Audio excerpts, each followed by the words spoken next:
আমাদের দেশে আবার ফিরেছেন মিজানুর রহমান আজহারি।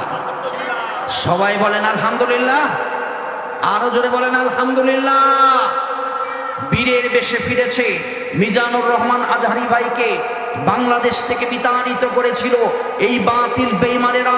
বাংলাদেশের যুবক থেকে শুরু করে আফাম জনতা তার আলোচনার পাগল ছিল। ছুটে ছুটে মানুষ আলোচনা শুনত, মোবাইলে, ইউটিউবে, ফেসবুকে, বিভিন্ন জায়গায় তার আলোচনা ছড়িয়ে পড়ে মানুষ পাগলের মতো শুনে। ওই মমতাজের গান বাদ দিয়ে, বিভিন্ন সঙ্গীত গান বাদ দিয়ে তারা কোরআনের ভক্ত হয়েছিল। ষড়যন্ত্র করে, পরিকল্পনা করে দীর্ঘদিন মিজানুর রহমান আজহারি সাহেবকে বাংলাদেশে তারা আসতে দেয় নাই। এখন সুসময় চলে এসেছে, মিজানুর রহমান আজহারি সাহেব এসেছে।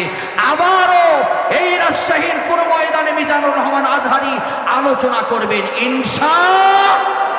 জোরে বলেন ইনশাআল্লাহ।